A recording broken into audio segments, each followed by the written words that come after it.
इस मूवी के स्टार्ट में हम देखते हैं एक प्रिंस को जिसने अपने पैलेस को काफी खूबसूरत बनाकर रखा हुआ था। वो अपने पैलेस में खूबसूरत लड़कियों को बड़ी बड़ी दावतें दिया करता था। एक रात बहुत तेज तूफान आ जाता है। उस तूफान से बचने के लिए एक गरीब बूढ़ी औरत प्रिंस के महल में आ जाती है। अब ऑब्वियसली वो औरत बूढ़ी थी, इसीलिए शक्ल सूरत से प्यारी नहीं थी। अब वो बूढ़ी औरत प्रिंस के ऑनर में उसे रोज फ्लावर गिफ्ट देती है। प्रिंस सोचता है कि इस बूढ़ी औरत की हालत खराब है, वो एक बूढ़ी औरत है और उसकी शक्ल सूरत भी प्यारी नहीं है, इसीलिए वो उस बूढ़ी औरत का मजाक बनाता है, हंसने लगता है और उस बूढ़ी औरत की इंसल्ट करते हुए प्रिंस ने उसके फ्लावर को फेंक दिया। वो बूढ़ी औरत प्रिंस को काफी समझाती है कि खूबसूरती कभी भी इंसान के चेहरे पर नहीं होती, बल्कि वो इंसान के दिल में पाई जाती है। लेकिन प्रिंस उसकी कोई बात सुनने को तैयार ही नहीं था और देखते ही देखते वो बूढ़ी औरत एक खूबसूरत लेडी में बदल गई। असल में वो बूढ़ी औरत एक जादूगरनी थी जो कि किसी बूढ़ी औरत का रूप लेकर प्रिंस के पास आई थी ताकि वो प्रिंस को आजमा सके। वो जादूगरनी समझ गई थी कि प्रिंस के दिल में प्यार नाम की कोई चीज है ही नहीं, इसीलिए वो प्रिंस को अपने मैजिक से जानवर यानी बेस्ट बना देती है। प्रिंस उस जादूगरनी से काफी रिक्वेस्ट करता है कि वो ऐसा ना करे, लेकिन वो उसकी एक नहीं सुनती। जादूगरनी के इस मैजिक की वजह से सब लोग आहिस्ता आहिस्ता प्रिंस को भूलने लगे। यहाँ पर हम ये जान पाते हैं कि उस जादूगरनी ने प्रिंस को जो फ्लावर दिया था वो कोई आम फ्लावर नहीं था, बल्कि मैजिकल फ्लावर था, जादुई फूल था वो। और फ्लावर एक्सेप्ट ना करने पर उस जादूगरनी ने प्रिंस को ये कर्ज दे दिया और ये कर्ज तभी खत्म होगा जब प्रिंस को उस फ्लावर की आखिरी पेटल यानी पंखुड़ी गिरने से पहले किसी से प्यार हो जाए और वो भी प्रिंस से प्यार करे।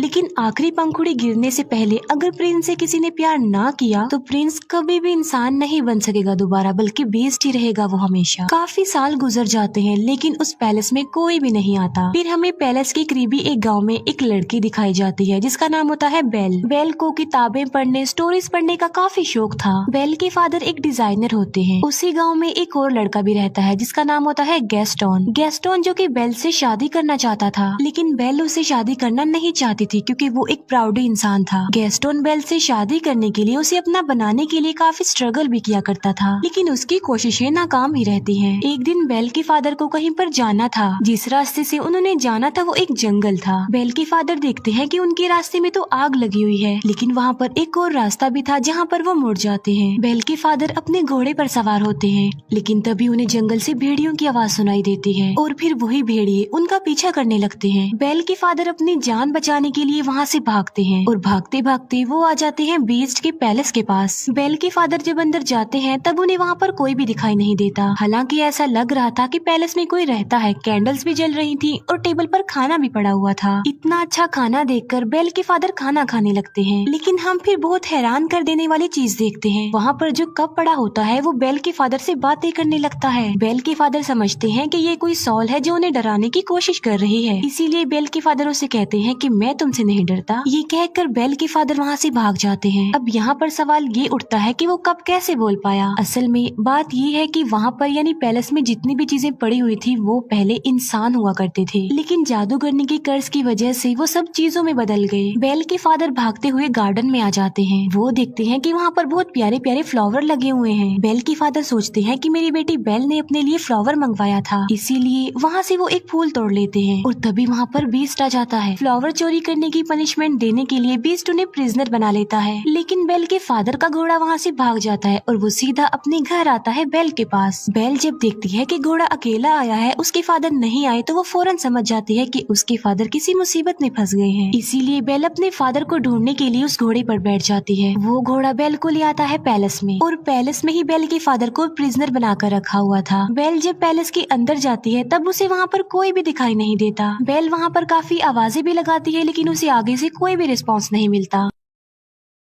बेल वहाँ पर आवाजें सुन पा रही थी, लेकिन उसे वहाँ पर कोई भी नजर नहीं आ रहा था। बेल उस जगह पर पहुँच जाती है जहाँ पर उसके फादर को कैद करके रखा गया था, प्रिजनर बनाकर। बेल के फादर उसे बताते हैं कि ये सारा महल जिंदा है, इसीलिए जितना जल्दी हो सके तुम यहाँ से भाग जाओ। कहीं ऐसा ना हो कि वो तुम्हें देख ले। मैंने तुम्हारे लिए फ्लावर तोड़ा था और उसने मुझे पनिशमेंट देने के लिए यहाँ पर कैद कर दिया। लेकिन बेल के वहाँ से निकलने से पहले ही बीस्ट वहाँ पर आ जाता है। बेल उसे देखकर काफी डर जाती है, घबरा जाती है, क्योंकि जाहिर सी बात है वो बीस्ट था तो काफी खतरनाक खतरनाक लग रहा था और काफी डरावना भी। लेकिन बेल बीस्ट को ये बात शो होने नहीं देती कि वो उसे डर रही है। बेल कहती है कि मैं अपने फादर से मिलना चाहती हूँ, लेकिन बीस्ट ऐसा नहीं चाहता था कि वो अपने फादर से मिले। बेल बीस्ट को कहती है कि तुम कितनी जालिम इंसान हो, एक छोटी सी गलती के लिए तुम इतनी बड़ी सजा दे रहे हो। उन्होंने सिर्फ एक फ्लावर ही तो तोड़ा है और ऐसा करने के लिए मैंने ही उन्हें कहा था, इसीलिए मैं हर सूरत अपने फादर से मिलूंगी। बीस्ट उसे बताता है कि अगर ये दरवाजा एक बार खुल गया और उसके बाद बंद हो गया तो ये दोबारा कभी भी नहीं खुल पाएगा। ये कहते ही बीस्ट डोर को ओपन कर देता है। बेल अंदर जाती है और अपने फादर से मिलती है, लेकिन वो अपने फादर को बाहर की तरफ पुश कर देती है और इसके बाद दरवाजा बंद कर देती है। अब बीस्ट के अकॉर्डिंग वो दरवाजा दोबारा नहीं खुल पाएगा, इसीलिए वो बेल के फादर को अंदर नहीं डाल सकता। बेल की फादर की जगह पर अब खुद बेल वहाँ पर कैद हो गई थी। इसके बाद बीस्ट बेल के फादर को वहाँ से ले जाकर आजाद कर देता है, उसे छोड़ देता है। अब बेल वहाँ पर कैद हो जाती है, लेकिन जब बीस्ट वहाँ पर नहीं होता तब एक घड़ी और एक कैंडल स्टैंड बेल के पास आते हैं। ये चीजें इंसान थी, लेकिन कर्ज की वजह से घड़ी और कैंडल स्टैंड में चेंज हो गई हैं। लेकिन ये इंसानों की तरह ही सब कुछ कर सकते हैं, सुन सकते हैं, बोल सकते हैं, चल भी सकते हैं। वो दरवाजा खोल देते हैं और बेल को कहते हैं कि तुम हमारे साथ साथ आओ। वो बेल को कहते हैं कि हम तुम्हें रहने के लिए एक अलग रूम देंगे, क्योंकि वो समझ गए थे कि बेल ही वो लड़की हो सकती है जो उन्हें इस कर्ज से आजाद करवाएगी। वो बेल को रहने के लिए एक रूम देते हैं। जब इस बात का बीस्ट को पता चलता है तो उसे काफी गुस्सा आता है, इसीलिए वो घड़ी और कैंडल स्टैंड को डांटता है और उन पर गुस्सा करता है, जिस पर वो दोनों कहते हैं कि शायद ये ही वो लड़की है जो हमें इस कर्ज से आजाद करवाएगी। तुम्हें उसके करीब जाना चाहिए, उसे इम्प्रेस करना चाहिए और उसे प्यार भी करना चाहिए। वो बीस्ट को मशवरा देते हैं कि तुम बेल के पास जाओ और उसे अपने साथ खाने के लिए इनवाइट करो। ये बात सुनकर बीस्ट को उन पर गुस्सा आता है। वो उनसे कहता है कि क्या तुम पागल हो गए हो कि मैं एक चोर की बेटी को खाने के लिए इनवाइट करूं, उसके साथ खाना खाऊं? ऐसा कभी भी पॉसिबल नहीं हो सकता। लेकिन जब उसके सारे लोग उसे काफी इंसिस्ट करते हैं तो वो इस बात के लिए मान जाता है, क्योंकि उन सबके कर्ज होने की रीजन कोई और नहीं बल्कि बीस्ट है। बीस्ट बेल के पास जाता है। वो बेल को कहता है कि तुम मेरे साथ खाना खाओगी, लेकिन इसे तुम कोई रिक्वेस्ट मत समझना। बेल उसे कहती है कि तुम क्या पागल हो, पहले तुमने मेरे फादर को प्रिजनर बनाया, फिर मुझे कैद कर लिया और अब मेरे साथ खाना खाना चाहते हो। बीस्ट दरवाजे को जोर जोर से पीटता है और कहता है कि जो भी हो जाए तुम तो मेरे साथ खाना खाओगी। बेल कहती है कि चाहे मैं भूखी मर जाऊं, लेकिन मैं तुम्हारे साथ खाना नहीं खाऊंगी। जिस पर बीस्ट कहता है कि चलो ठीक है, मैं तुम्हारी ये ख्वाहिश भी पूरी कर देता हूँ, तुम्हें भूखा ही मारूंगा अब तुम्हें कोई भी खाना नहीं देगा और तुम भूखी ही मरोगी। बेल फिर भी दरवाजा नहीं खोलती और वो वहाँ से चला जाता है। जिस अंदाज से बेल ने बीस्ट को जवाब दिया था, उसे देखकर वहाँ सभी कर्ज चीजें लाइक कैंडल स्टैंड, घड़ी, पिर्च, कप, उन सबको ये कंफर्म हो जाता है कि बेल ही वो लड़की है जो उन्हें कर्ज से निजात दिलाएगी। फिर हम देखते हैं बीस्ट को जो कि उसी रोज फ्लावर के पास जाता है। बीस्ट देखता है कि उस फ्लावर की बहुत सारी पंखुड़ियां गिरकर टूट गई हैं। ये वही रोज फ्लावर था जिसकी खत्म होने के बाद बीस्ट हमेशा के लिए जानवर ही रहेगा और पैलेस की जितनी भी कर्ज चीजें हैं वो सारी ऐसे ही रहेंगी, हमेशा के लिए बेजान बन जाएंगी। वो फ्लावर पर बहुत ही थोड़ी पंखुड़ियां रह गई हैं और वो भी बहुत जल्द गिर जाएंगी। फिर हम देखते हैं बेल के फादर को जो कि वापस अपने गांव में आ चुके थे। वो सब लोगों को बता रहे होते हैं कि मेरी बेटी की जान खतरे में है। जंगल के पास एक पैलेस है और वहाँ पर एक बीस्ट रहता है और वहीं पर मेरी बेटी फंस गई है। लेकिन कोई भी उनकी इस बात पर बिलीव करने को तैयार नहीं था, बल्कि वो सिर्फ इस बात को कहानी ही समझ रहे थे।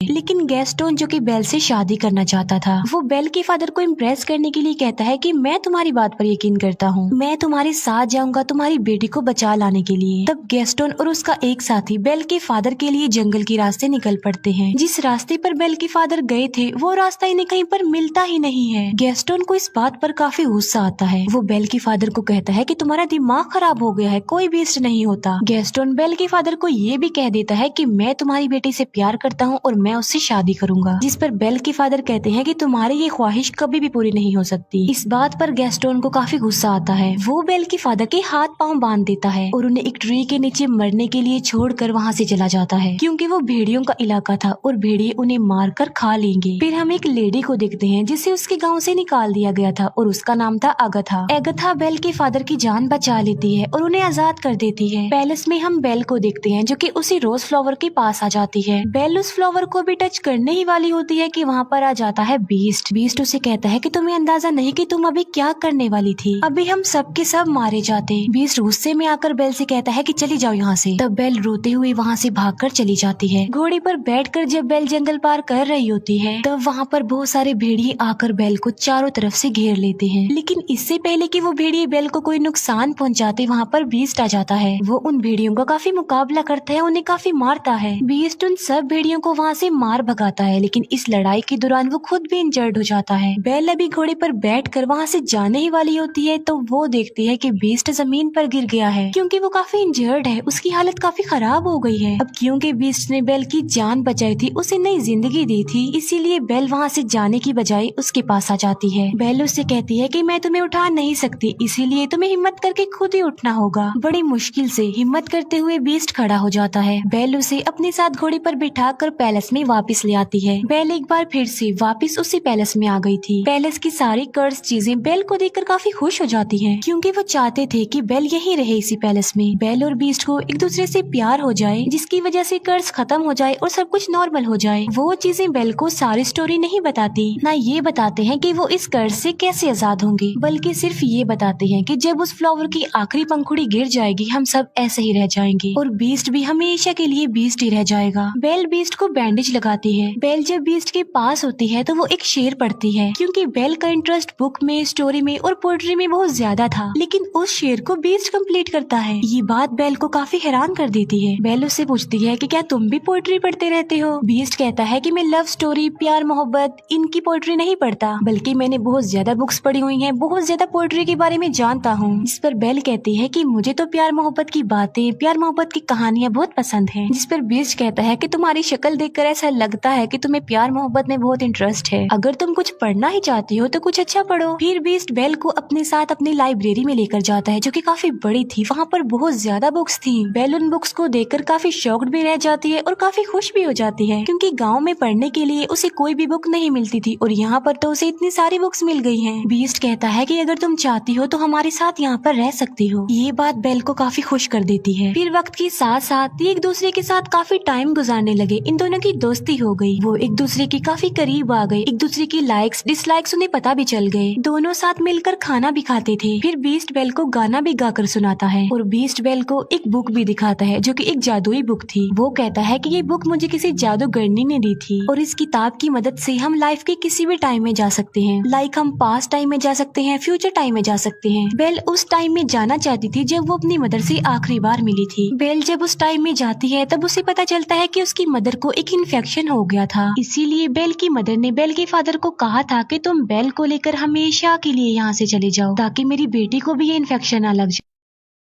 ये जानने के बाद बेल काफी दुखी हो जाती है, क्योंकि बेल ये बात नहीं जानती थी। फिर ये प्रेजेंट टाइम में वापस आ जाते हैं। कैंडल स्टैंड बीस्ट को कहता है कि तुम्हें बेल से अपने प्यार का इजहार कर देना चाहिए। बीस्ट कहता है कि वो कभी भी मुझसे प्यार नहीं करेगी, लेकिन कैंडल स्टैंड बीस्ट को काफी मनाने की कोशिश करता है और बीस्ट के सारे साथी यानी वो सारी चीजें बीस्ट को इस बात के लिए एग्री कर लेती हैं। वो पहले बीस्ट को तैयार करती हैं और बाद में वो बेल को भी तैयार कर देती हैं। बेल को डांस करना काफी पसंद था, इसीलिए वो दोनों डांस करने वाले होते हैं। हम देखते हैं कि बेल के फादर वापस अपने गांव में आ गए हैं। वो सबको बताते हैं कि गैस्टोन ने उन्हें जंगल में बांधकर छोड़ दिया था ताकि भेड़िए आकर उन्हें खा लें। वहीं बेल के फादर के साथ अगथा भी होती है, लेकिन गैस्टोन इस बात पर एग्री नहीं करता, बल्कि वो मुकर जाता है। वो कहता है कि ये झूठ बोल रहा है, इसके ऊपर शैतान आ गया है और ये पागल हो गया है। साथ साथ वो कहता है कि अगथा की गवाही कोई इम्पोर्टेंस नहीं रखती, क्योंकि ये तो पहले ही गाँव से निकली हुई है। यहाँ पर गैस्टोन का साथी भी झूठ बोल देता है। वो कहता है कि गैस्टोन जो भी कह रहा है बिल्कुल ठीक कह रहा है। इसीलिए सब गांव वाले गैस्टोन की बातों पर बिलीव कर लेते हैं और सब लोग ये समझने लगते हैं कि बेल के फादर का मेंटल बैलेंस खराब हो गया है। साथ साथ उनके ऊपर कोई शैतानी साया भी है, इसी वजह से वो बेल के फादर को पकड़ लेते हैं। फिर हम देखते हैं पैलेस में, जहाँ पर बीस्ट और बेल डांस कर रहे थे और वो डांस को काफी इंजॉय कर रहे थे। उन्हें काफी अच्छा फील हो रहा था। बीस्ट बेल को कहता है कि मैं इन फीलिंग्स को काफी अच्छा फील कर रहा हूँ, मैं तो इन्हें जैसे भूल ही गया था। बेल कहती है कि मुझे मेरे फादर ने डांस करना सिखाया। बीस्ट उससे पूछता है कि क्या तुम अपने फादर को मिस करती हो? जिस पर बेल कहती है जी हाँ, मैं अपने फादर को बहुत मिस करती हूँ। बीस्ट के पास एक जादुई मिरर होता है, जिसकी मदद से वो हर उस पर्सन को देख सकते हैं जिन्हें वो देखना चाहते हैं, और उस मिरर में वो बेल को उसके फादर को दिखाता है। बेल देखती है कि गांव वालों ने उसके फादर को प्रिजनर बनाया हुआ है, बांधा हुआ है। ये देखकर बेल काफी अपसेट हो जाती है। जिस पर बीस्ट कहता है कि तुम्हारे फादर को तुम्हारी जरूरत है, तुम्हें उनके पास जाना चाहिए। साथ साथ बीस्ट बेल को वो जादुई मिरर भी दे देता है और कहता है जब कभी तुम्हें मेरी याद आई तो मेरी इस बदसूरत शक्ल को इस मिरर में देख लेना। इसके बाद बेल अपने फादर को बचाने के लिए वहाँ से निकल जाती है और अब बीस्ट पैलेस में अकेला रह गया था। बीस्ट बेल को काफी मिस कर रहा था क्योंकि उसे बेल से प्यार हो गया था, लेकिन अब तो वो उससे काफी दूर जा चुकी थी। अब क्योंकि बेल चली गई थी तो उनका कर्ज ऐसा ही रहेगा और वो हमेशा ऐसे ही बने रहेंगे। इस बात को लेकर बीस्ट और उसके बाकी साथी काफी अपसेट हो जाते हैं। बेल अपने गाँव में पहुँच जाती है और वो देखती है कि उसके फादर को सब लोगों ने प्रिजनर बनाया हुआ है। बेल सबको बताती है कि मेरे फादर जो कह रहे थे वो बिल्कुल सच था। जंगल में एक पैलेस है और वहाँ पर एक बीस्ट रहता है, एक जानवर है वहाँ पर। लेकिन गाँव वाले बेल की बातों पर भी यकीन नहीं कर रहे थे। तब वो उस जादुई मिरर में सब लोगों को बीस्ट दिखाती है। बीस्ट को उस मिरर में देखकर सब लोग काफी हैरान रह जाते हैं। बेल उन सबसे कहती है कि वो खतरनाक नहीं है, तुम्हें डरने की कोई जरूरत नहीं है, बल्कि वो दिल का बहुत ज्यादा अच्छा है और वो किसी का नुकसान नहीं चाहता और ना ही वो कभी किसी को नुकसान पहुँचाता है। गैस्टोन को ये बातें सुनकर रियलाइज हो जाता है कि बेल अब उस बीस्ट को प्यार करने लगी है। इसी वजह से गैस्टोन जेलस हो जाता है, इसीलिए वो सबको भड़काने की कोशिश करता है कि उस बीस्ट ने बेल पर ब्लैक मैजिक कर दिया है, तभी तो ये ऐसा बोल रही है। वो कहता है कि बेल को भी इसके फादर के साथ ही प्रिजनर बना दो। बाद में वो सब गांव वालों को उकसाता है कि हमें मिलकर उस पैलेस में जाना चाहिए और उस बीस्ट को जान से मार डालना चाहिए, वरना वो इस गांव में आ जाएगा और हम सबको मार डालेगा, हमारे पूरे गांव को खत्म कर देगा। वो गांव वाले उसकी बातों में आ जाते हैं और पूरा गांव पैलेस की तरफ चल पड़ता है। जब गांव वाले बीस्ट को मारने के लिए पैलेस में आते हैं तब बीस्ट के सारे साथी यानी वो चीजें उन लोगों पर अटैक कर देती हैं। गांव वालों को कुछ भी समझ नहीं आती कि ये क्या हो रहा है, क्योंकि वो कोई इंसान तो नहीं थे बल्कि बेजान चीजें थी। फिर हम देखते हैं गैस्टोन को जो बीस्ट के पास पहुंच चुका था, लेकिन बीस्ट काफी उदास होता है क्योंकि बेल की जाने के बाद उसे कुछ भी अच्छा फील नहीं हो रहा था। वो बेल को काफी मिस कर रहा था।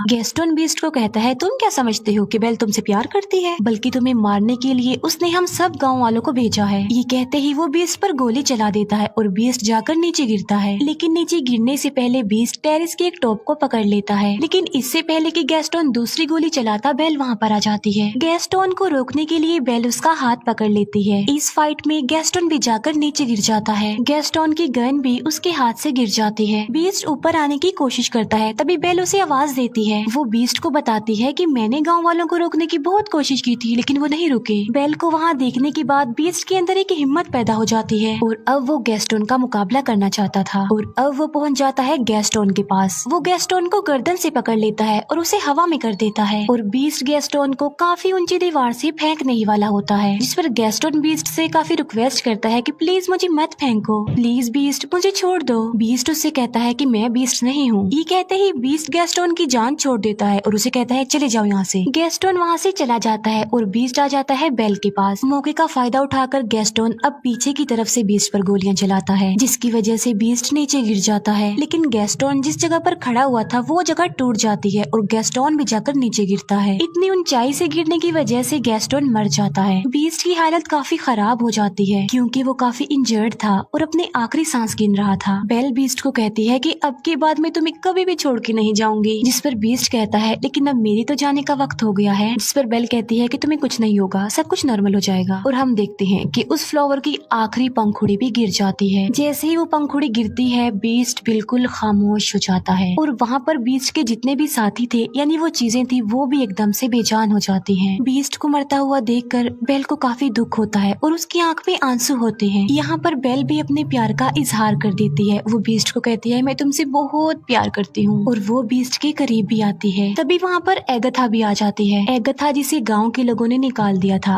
असल में बात ये नहीं थी बल्कि वो जादूगरनी कोई और नहीं बल्कि एगथा थी। वो देखती है कि बीस्ट को किसी से प्यार हो गया है और वो लड़की भी अब बीस्ट से प्यार करती है, यानी अब वो कर्ज खत्म हो गया है। और देखते ही देखते बीस्ट के चारों तरफ रोशनी ही रोशनी चमक उठती है और बीस्ट अब एक खूबसूरत प्रिंस में चेंज हो जाता है। ये देखकर बेल काफी खुश हो जाती है। वो दोनों एक दूसरे को देखकर काफी खुश होते हैं, एक दूसरे के पास आते हैं और एक दूसरे को गले से लगा लेते हैं। और पैलेस की जितनी भी कर्ज चीजें थी अब वो इंसान बन गई थी, यानी अपने असली रूप में आ चुकी थी। सब लोग काफी खुश हो जाते हैं। बेल और बीस्ट पैलेस में सब लोगों के बीच में डांस कर रहे होते हैं और इसी के साथ ही इस मूवी की हैप्पी एंडिंग हो जाती है। Thank you for watching.